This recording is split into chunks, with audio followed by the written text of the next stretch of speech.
The woman who sold shadows. The first person to lose their shadow did not notice it was gone. That is the nature of such things.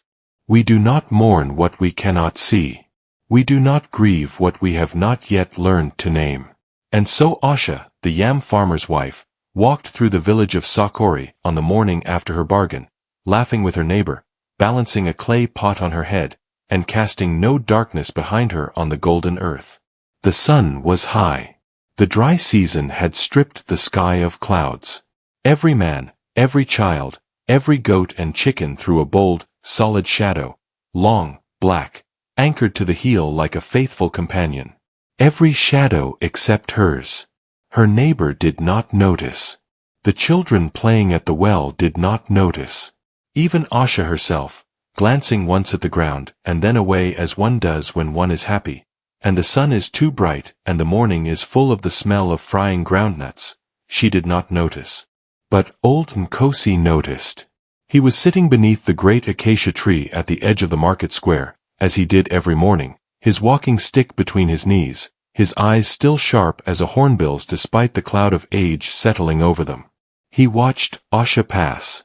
He watched the ground around her feet. He was silent for a long time. Then he set down his cup of sorghum beer very slowly, as a man does when his hands have begun to tremble with something other than old age. He looked toward the far end of the village, where a new fire had been burning for 3 days now, where a woman with no proper name had made her camp. Nkosi closed his eyes. Something has begun, he thought. And nothing that begins this way ends without cost. You must understand what Sokori was before you can understand what it became. It was not a great village. It did not sit beside a river wide enough to carry boats. It had no gold beneath its hills, no salt flat at its edge, no road that powerful traders used. What it had was balance. What it had was the particular kind of contentment that comes not from abundance, but from enough. The children of Sokori grew up learning the same 3 things: how to listen, how to wait, and how to share. At night, when the cooking fires burned low and the hyenas laughed somewhere beyond the thornbush perimeter, the elders would gather the young ones under the wide sky and tell them the stories. Not stories for entertainment alone, stories that were maps. Stories that taught a child the shape of the world and where the dangerous edges lay. This was a village that believed in the seen and the unseen equally. It poured libations at the roots of old trees. It did not harvest the first fruit without giving one piece back to the earth. It consulted the bones before planting and read the direction of the wind before naming a child. It knew, the way old knowledge lives in the body rather than the mind, that the world was a negotiation, that everything visible had an invisible twin, and that disturbing one always disturbed the other. The elder Nkosi had lived in Sokori for longer than most people could remember. He was the village's memory, its voice when voices were needed, its silence when silence was wiser. He moved slowly and spoke rarely, but when he did speak, people set down their tools and turned their faces toward him the way sunflowers turn toward light. He had outlived 2 chiefs and 3 droughts. He had buried his wife and 2 of his sons, and had wept for them properly, and then stood up again. He was the kind of man the earth keeps alive for a purpose. Then there was Kemi, 17 years old, the daughter of the cloth dyer, with restless eyes and a habit of wandering to places she had not been invited. She was not troublesome in the way of children who break things. She was troublesome in the way of children who ask too many questions, the kind of questions that make adults look away, or laugh too quickly, or change the subject with suspicious speed. She noticed things. She remembered things. She followed the shape of a thing to its root, when others were content to admire the flower. And there was Deo. Deo was a good man who had fallen into bad luck the way a good man sometimes does. Not through any failure of character, but through the simple cruelty of circumstances. His harvest had failed 2 seasons running. His eldest child had been sick for months with a fever that no herb seemed to touch. His cattle, he had once owned 4, were down to 1 old cow who gave thin milk. He had the look of a man carrying something invisible on his back, something that bent him slightly forward even when he stood still, something that made him stare into fires longer than other men did. Deo was not weak. Let that be clear. He was a man ground down by the kind of exhaustion that has nothing to do with sleep. And exhausted men, good men, men who have tried every proper thing and watched it fail. Such men are precisely the ones that certain traders have always sought. The village knew its rhythms. The dry season, the wet season, the planting songs, the harvest songs, the mourning songs and the naming songs. Strangers came and went, merchants with cloth from the coast, healers with roots from the highland forests, travelers with stories from distant places. They were welcomed with the careful warmth of a community that is open but not naive. And then the woman came. She came at dusk. That is the first thing people remembered when they tried to remember. Not morning, when merchants usually arrived with the practicality of daylight behind them. Not midday, with the honest blaze of the sun as a witness. She came in the hour between, when the light is neither gold nor dark, when shadows grow long and strange and begin to lose their clean edges, when the eye is not quite sure of what it sees. Her cart was pulled by a single black donkey that made no sound. People noticed this later. A donkey that does not bray, does not shuffle, does not snort in the dust. A quiet donkey is an unnatural thing, and unnatural things should be remarked upon. But the cart itself drew the eye away from everything else. It was covered in cloth the color of deep water, blue-green, shifting, impossible to describe exactly. Tied from the cart's frame hung dozens of small things, bundles of dried leaves and feathers, leather pouches drawn shut with red cord, small carved figures of animals and humans, strings of beads in colors that seemed to change when you tilted your head, small mirrors that caught the last of the light and threw it in strange directions. It clinked and whispered as she moved, a sound like a conversation being held in a language you almost understood. The woman herself. She was tall. That was the first thing. Tall in a way that made you recalibrate the space around her, as though she took up more room than her body strictly required. Her skin was very dark and very smooth, the kind of smooth that belongs either to youth or to something that has moved past age entirely. Her hair was wrapped in cloth the same deep blue-green as her cart's covering, wound high. Her eyes, and this was what Kemi would remember above everything else, when she pressed her hands together later and tried to reconstruct the moment. Her eyes were the color of still water at the bottom of a deep well. Not dark. Not blank. Deep. The kind of depth you cannot measure because the bottom is simply not available to you. She smiled at the village like someone who had been here before and had enjoyed the visit. She set up her camp at the edge of the market square.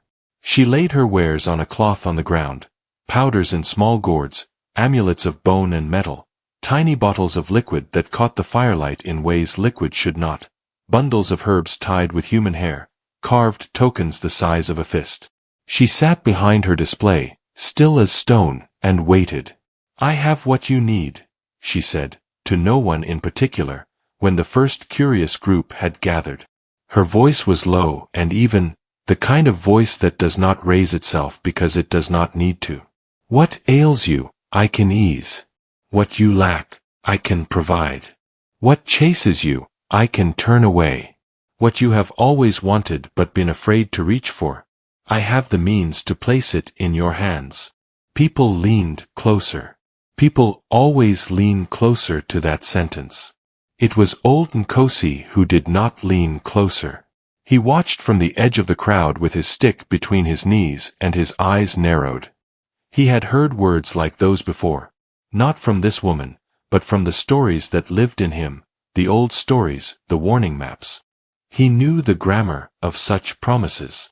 He knew that what sounds like generosity often has a second structure underneath it, a frame you only see when you try to walk away. He made his way through the crowd, people parting for him out of old habit, and stood before the woman. She looked up at him. She did not look unnerved. "Old father," she said, with every appearance of respect. "I have no daughter I do not recognize," he said quietly. She smiled. Then perhaps I am merely a traveler, offering goods for trade. Is that not a simple and innocent thing? The innocent, Nkosi said, do not need to announce their innocence. He looked at the wares on the cloth. He looked at the still, quiet donkey. He looked at the woman's eyes for a long moment, and she looked back with that fathomless patience, and then he turned to the gathered villagers. Not everything that enters a village, he said, comes to belong to it. Some things come only to take. He walked away, and the people watched him go, and then they turned back to the woman and her beautiful, whispering cart, because the hunger in them was older than the warning. That night, the cattle in the far enclosure pressed against one another and refused to sleep. The dogs sat at the edges of the village and howled at nothing.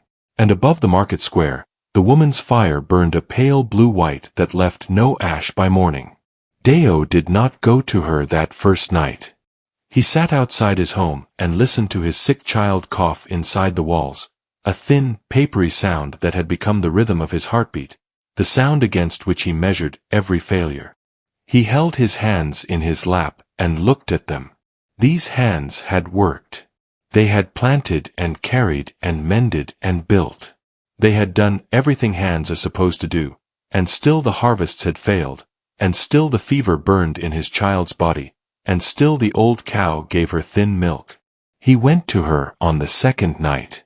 She was still there, sitting behind her wares in the same perfect stillness, as though she had not moved since the village slept.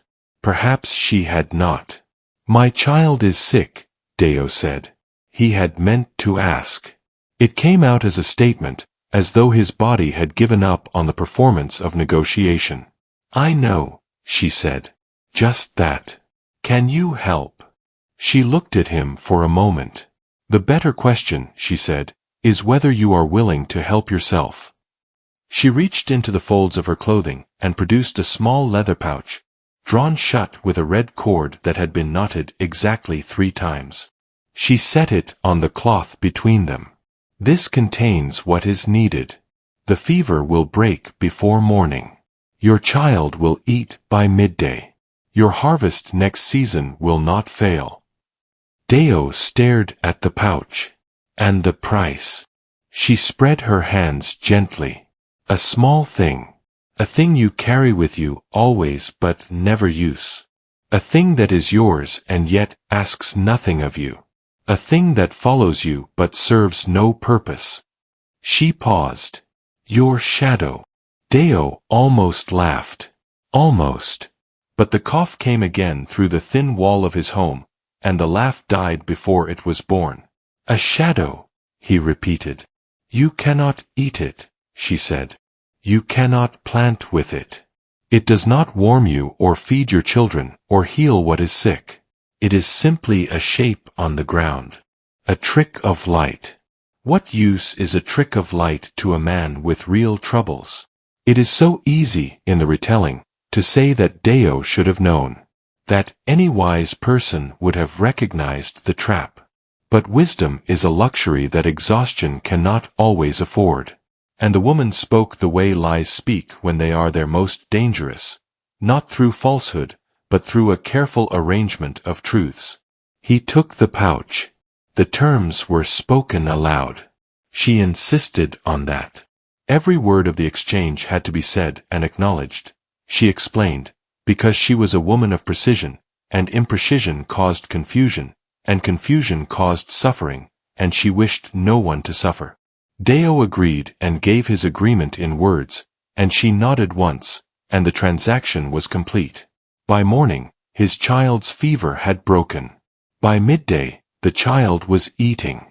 By the following week, Deo had been offered a contract to supply yams to a merchant from 2 villages for enough money to replace his cattle, enough to breathe again. He did not look at the ground at noon. And if he had noticed what was no longer there, he told himself later that it would not have mattered. A shadow. What was a shadow?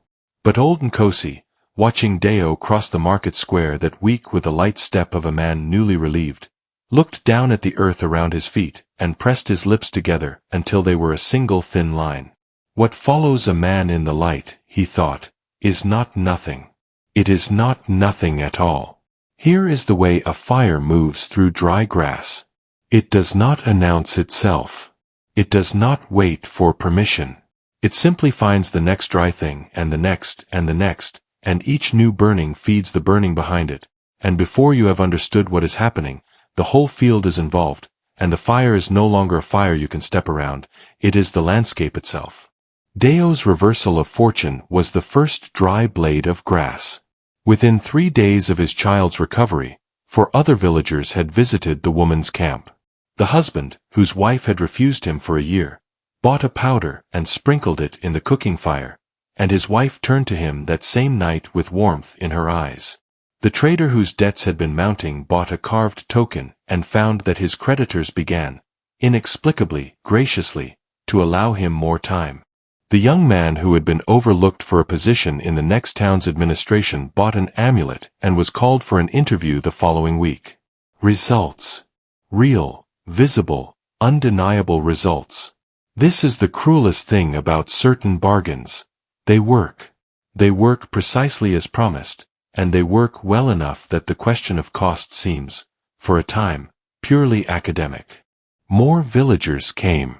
By the end of the first week, perhaps a third of Sokori had made some purchase, some exchange. The woman was always there, in her stillness, with her deep water eyes and her careful smile, and she never pushed, and she never rushed, and she never raised her voice, and every person who sat across from her of their own free and deliberate choice. She never forced anyone. Let that be clearly understood. She never forced anyone at all. The shadows began to change in the second week. It was subtle, a lag, barely perceptible, between movement and the movement of the shadow cast. As though the shadow was a half-step slow in following, the way a tired child walks a half-step behind its parent. Then, for some, the shadow began to thin, to lose its solid darkness, to become a gray suggestion of itself rather than a clean black declaration. People noticed. And people are extraordinary in their capacity to look at a thing and then look away from it, to file it under the category of things they will think about later, when they are less busy, when the immediate pleasures of their improved circumstances allow a moment for concern. The woman's fire burned blue-white every night. The donkey stood still in its traces and watched the village with eyes that reflected light where there was no light to reflect. Asha, the yam farmer's wife, who had been the first, who had traded for the promise of a good price on her husband's crop, began to sit very quietly at meals. She had always been lively, quick with a laugh, quick with an opinion. Now she ate in silence, and answered questions with single words, and stared at her hands, as though she could not quite remember what they were for. Her husband noticed. Her children noticed. They said she was tired. They said the dry season made everyone quiet. They found reasons, as families do. The husband, whose wife had returned to him, his name was Obi, noticed that when he held his wife's hand now, it felt light, somehow. Lighter than it should have been. She was present in body. She laughed when she was supposed to laugh. She said the right things. But there was a quality to her that had shifted, a fullness that was missing, as though something very fine had been removed from her like a coin extracted from bread. But the bread still looked like bread. And when you were hungry, you ate. The whispering started in the third week. Not the whispers of alarm, those would come later, but the whispers of conspiracy, the low voices of people pointing at each other's feet at noon and noting whose shadow was thick and whose was thin. There was still more embarrassment in those whispers than fear. People who had made bargains found reasons not to stand in direct sunlight. People who had not made bargains watched the others and told themselves they were different, wiser, stronger. And then, one by one, those people went to the woman's camp at night, when no one would see. By the end of the third week, the children of Sokori were playing a new game without knowing they had invented it. They followed the adults, chanting shadow songs, counting shadows, and reporting to each other. Children see what adults arrange not to see. It is one of their great, undervalued gifts. Kemi saw it first among them. And Kemi, being Kemi, began to write it down. Kemi had a piece of charcoal and a flat white river stone, and on the stone she kept a list. She had noticed the shadows on the 10th day. Not theorized them. Noticed them, the way she noticed everything, with the specific, unglamorous attention of a person who is simply paying more care than those around them. She had been sitting in the shade of the granary, watching the market, when she realized that she could count the people without shadows on one hand, and still have fingers remaining, but that she knew all of them. She knew all of them, and she knew something else about all of them, something that linked them. She had seen each of them visit the woman's camp. She began to watch more carefully. She kept her stone and her charcoal and her careful attention, and over the following days she built her list. Names. Dates of visits to the woman's camp are approximate. Current state of their shadows. And something else. Something harder to quantify but impossible to ignore. A quality she could only write, on her stone, as gone smaller. It was not that the people of Sokori who had made bargains had become evil. It was not that they had become cruel or lazy or stupid.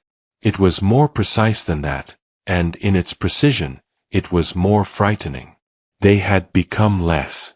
As though someone had removed from each of them a single thread, one thread only, but the thread happened to be the one that held the whole garment's shape, and without it, everything sagged slightly.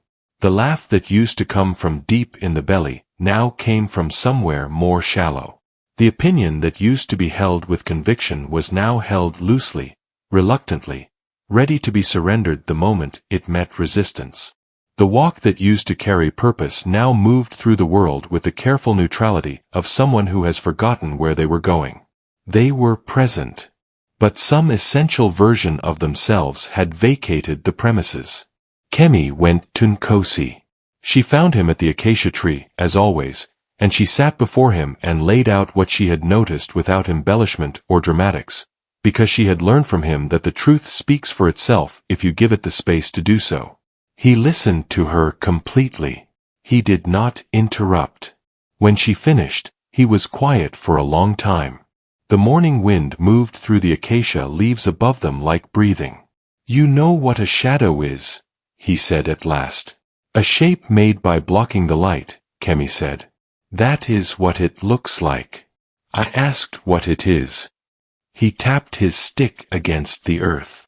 When the first people came into this world, the spirits who made them gave them each two things, a breath and a shadow. The breath to walk. The shadow to know who they are. He paused. A shadow follows you. It falls in the direction of the light. In the morning, it reaches behind you.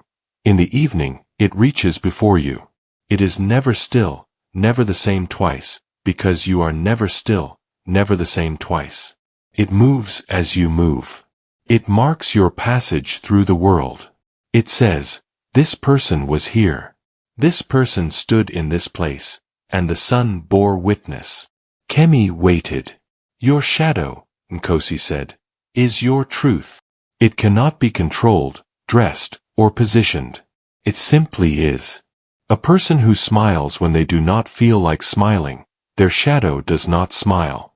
A person who stands tall in their chest but is afraid in their heart, their shadow shows the fear.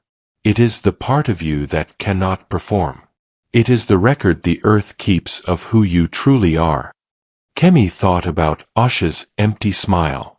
About Obi's wife, present but hollow. About the trader whose debts had cleared, who now laughed at the right times but with his eyes pointing somewhere else. She took their truth, Kemi said. They gave it to her, Nkosi corrected gently. That is the distinction she will hide behind, and that is why it matters. The old man gripped his walking stick and looked toward the market square. A person without a shadow can still walk, can still eat, work, speak and be seen. But they become untethered. The earth cannot hold them properly. They drift. Not all at once. Slowly. Like a boat whose anchor rope has been cut, you do not feel the current immediately. But you move. And if nothing ties you back, you move further. And eventually, he stopped. Eventually what? Kemi asked. Eventually, he said, you are somewhere so far from where you began that you no longer remember the shore. The stakes had become clear to her now, clean and sharp as the blade of a panga. This was not a problem of bad luck or strange medicine or unfortunate coincidence. This was a systematic removal. A harvesting. And it would not stop on its own. I have to speak to her, Kemi said. Nkosi looked at her for a long time. Yes, he said at last. You do. But hear me first, child, she will not lie to you. That is her particular kind of power. Everything she says is technically true, and that is what makes her more dangerous than any liar. A liar can be caught. A person who arranges truth into the shape of deception, them, you must be more careful with. He reached into the folds of his robe and pressed something into Kemi's hand. A small piece of Red River clay, worn smooth. Keep that in your left hand while you speak to her, he said. It is nothing magical, but it will keep some part of you in the world. Grounded. Physical. Remember that. Kemi curled her fingers around it. The woman was packing her wares. This was the first sign that something had shifted. She was, for the first time, moving, organizing, folding the blue-green cloth over her beautiful, terrible goods. The donkey waited in its traces with its unnatural stillness. The pale ash of her fire lay cold and flat on the ground. Kemi approached directly. She had decided, walking across the market square with the clay piece pressed in her left fist, that she would not circle. She would not be clever. She had been told the woman was clever, and meeting cleverness with cleverness is like trying to put out fire with fire. Sometimes it works, and sometimes the fire simply gets larger. You are leaving, Kemi said. The woman looked up from her packing. Those eyes, deep water, fathomless. The smile was the same, precise, neither warm nor cold, a smile that conveyed no more than the minimum required to be called a smile. I go where the work takes me, she said. The work is not finished, Kemi said. You took something from this village.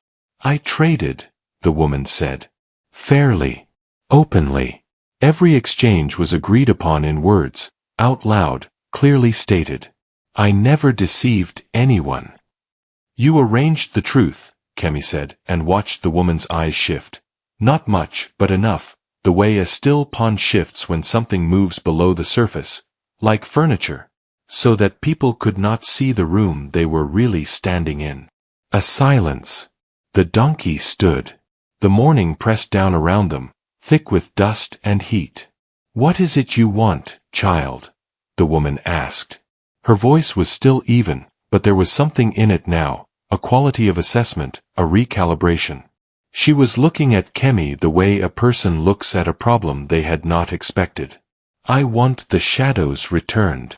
They cannot be returned, the woman said simply. They were given freely. Freely given things cannot be reclaimed by force. That is the law of exchange, and it is older than I am, and it applies to everyone equally. She tilted her head. Including you. Then how? Kemi said. There must be a how. The woman paused. She straightened from her packing and looked at Kemi directly. When she spoke, something had changed in her voice. Not warmth, exactly, but a quality that was almost honesty, the way a person's face sometimes slips when they are very tired of performing. The shadow cannot be given back, she said. But it can be reclaimed. By the person who surrendered it. Freely. Truthfully. They must go to the place where they made the bargain and speak, out loud, what they traded and what they regret, and they must mean it, not because it benefits them, but because it is true. Because the truth is the only thing the shadow follows back home. And the benefits they received? Kemi asked. Go with the shadow, she said. You cannot keep both. The exchange unwinds entirely, or it does not unwind at all. There it was. The full shape of the trap. The perfectly balanced cruelty of it. To reclaim yourself, you must give back the thing the desperation bought. The healed child. The returned love. The cleared debt. The recovered opportunity. Kemi's hands tightened on the clay piece. And those who do not try. The woman looked away. For a moment, one moment only, she looked at the ground near her own feet. Kemi followed her eyes. And in that moment, in the strong morning light, she saw it. The woman cast no shadow. None. Not the thinnest sliver. Not the most hesitant suggestion. The ground around her was simply light, all the way to the horizon. Kemi looked up. The woman was watching her with those deep-water eyes, and now there was something in them that was very old and very tired and not entirely without something that resembled grief. She was once human, Nkosi had said to Kemi, when she pressed him the night before. That is what the oldest stories say. She was once a woman like any other woman, who wanted what exhausted people want, who traded what she did not understand. And when the shadow was gone, there was nothing left to anchor her, nothing left to hold her to one place, one people, one life. And so she wanders, and she trades, and she collects. He had paused. I think, perhaps, she is trying to find the one that was hers. Looking at the woman now, Kemi understood. The vast collection. The trailing shadows, stored in leather pouches and carved tokens and bottles of shifting light. The donkey. The stillness. The perpetual motion of a person who has no fixed point on earth, no shadow to mark where they've stood. Nothing valuable is ever truly free, Kemi thought. Not even the price of taking. Tell them yourself, Kemi said quietly. Tell them before you go. They deserve to know the fullness of what they agreed to. The woman looked at her. Something moved in those bottomless eyes. Then she said, Gather them. They came to the market square in the midday sun, which was chosen on purpose. No hiding, no ambiguity, the light at its most absolute and declaring. Nkosi had moved through the village at first light. He did not shout or alarm. He moved from door to door, his walking stick tapping the earth, and he said in his quiet, carrying voice, Come to the square. There is something you need to hear. Come now, while it can still matter. They came. The woman stood at the center with her donkey and her laden cart, and she looked at the people of Sokori the way a person looks at a place they are about to leave for a very long time, with a careful, complicated attention that is neither love nor its opposite. She told them. She used words she had never used with them before, full, clear, unambiguous. She explained what a shadow carries. She explained what its loss, over time, accomplishes. She described the drift, how it begins as a loosening, a pleasant lightness, a freedom from the weight of conscience and regret, and all the other things that anchor a person to themselves. And how that lightness, continued, becomes floating. And how floating, continued, becomes lost.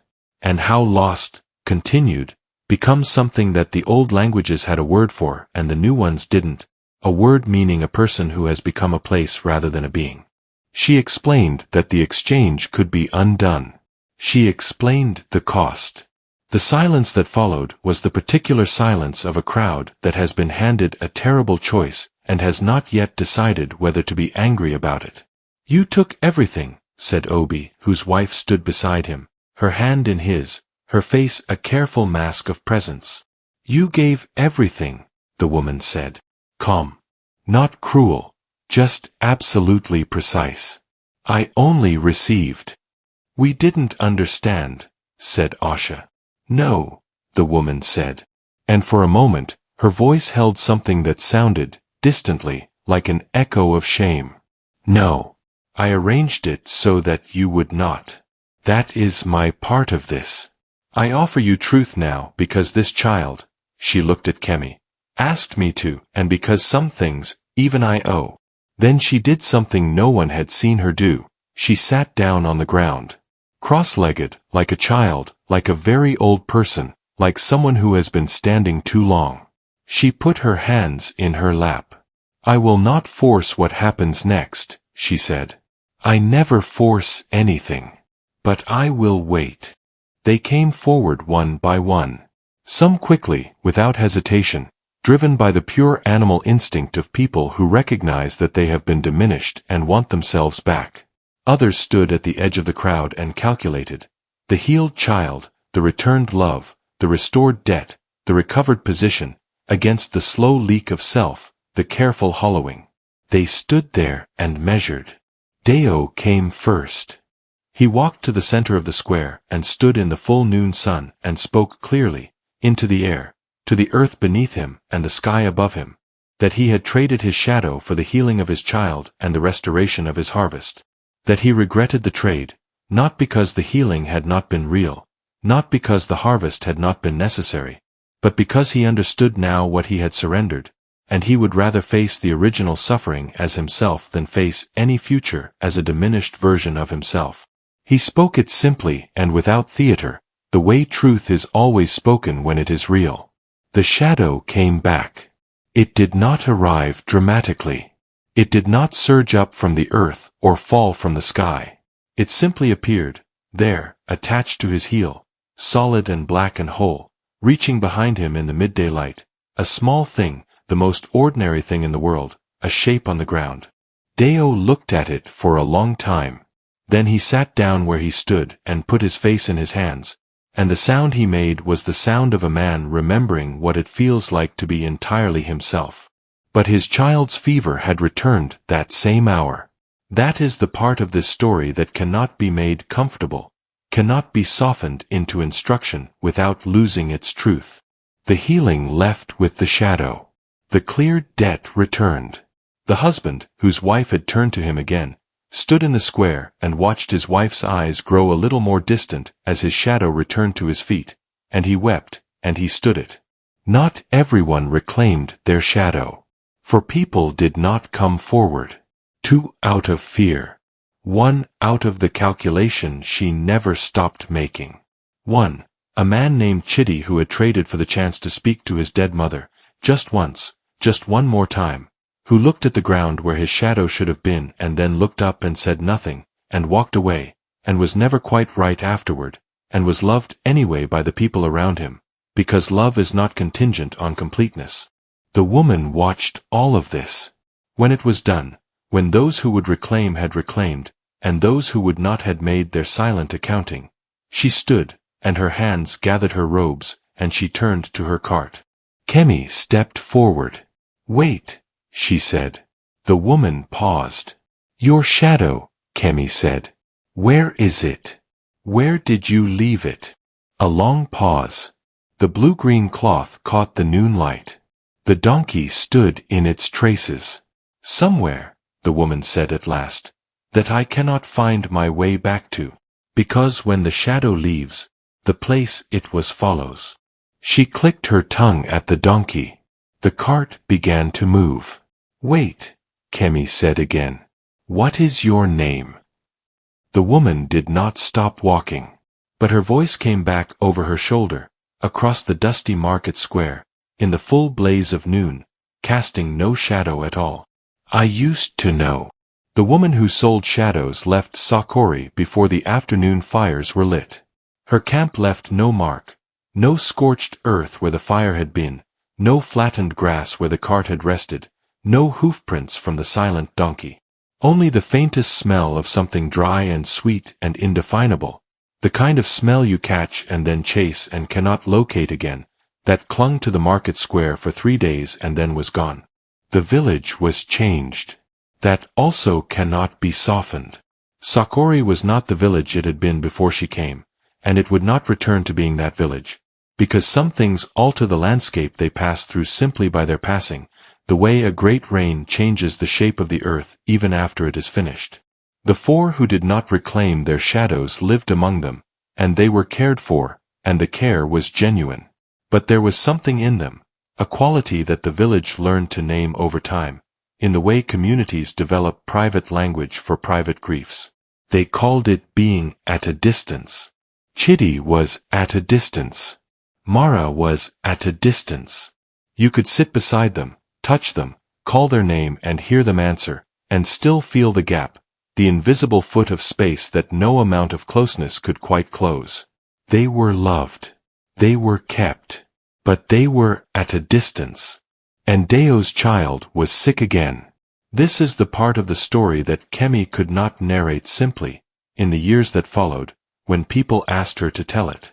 The child's fever had returned with the shadow, and the herbs failed again, and the fever rose and fell and rose and fell, and then, 3 months after the shadow woman left, the child recovered on its own, slowly and incompletely and honestly, the way real healing works. It left a scar on the child's lungs that meant he breathed a little short for the rest of his life, and that shortness of breath was his own, was part of his own story, was something that happened to a real and grounded person who cast a shadow at noon. Deo said it was worth it. He said it without resentment, which is harder than anger and demands more of a person. He said, I would rather carry real trouble than carry no trouble at all and no longer know who is doing the carrying. This became, in time, a kind of proverb in Sokori. Old Nkosi called the village together one evening, some weeks after the woman's departure, when the wounds were neither fresh nor healed, which is the precise right time for a lesson. He sat beneath the acacia tree and spoke slowly, and everyone who could walk came and stood around him and listened in the way of a people who have learned something at considerable personal cost and wish to extract every possible grain of meaning from what they have paid. She did not steal, he said. That is important to understand. She did not take by force or deception. She offered, and people received, and the exchange was as agreed. He paused. What she counted on was this, that we do not know the value of what we carry until we are asked to set it down. We move through the world bearing things that seem to ask nothing of us, our shadows, yes, but also our doubts, our memories, our griefs, our names. We carry them so long we forget we are carrying them. We mistake the weight of ourselves for a burden rather than a foundation. He looked out at the gathered faces, some with full shadows behind them in the firelight, some without.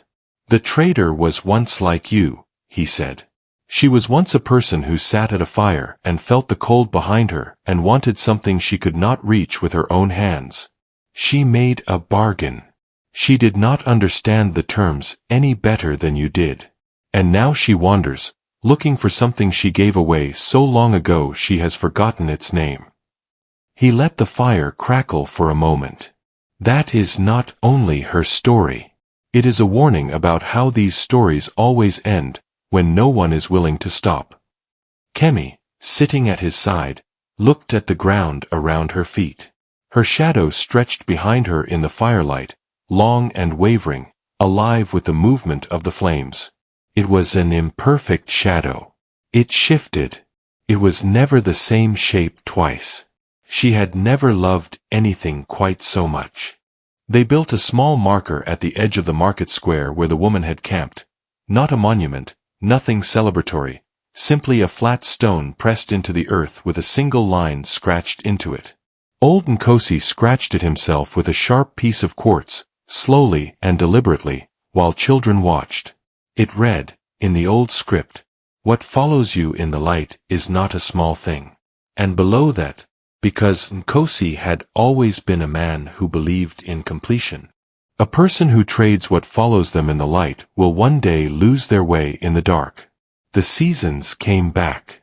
The rains returned when they were supposed to, more or less, as rains do. Children were born, named, and brought to the great acacia tree to be introduced to the world. Harvests were modest, and then better, and then modest again, because that is the nature of harvests. People fell in love and argued about cattle prices, buried their elders, and argued some more about who the new elder should be. Life resumed its texture.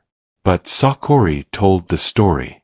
Sokori told it every dry season, at the fireside, the way it told all its most important stories, not as entertainment, but as a map. Parents told it to children. Children told it to their children's children. It moved through the generations with the specific gravity of a truth that knows its own weight. And if sometimes, telling it, the storyteller paused at the end and looked at the ground beside the fire, looked at their own shadow, jumping and wavering in the firelight, unreliable, imprecise, fundamentally ungovernable. If they looked at it with a sudden particular gratitude, the kind of gratitude that is also a little bit like fear, that was the story still doing its work.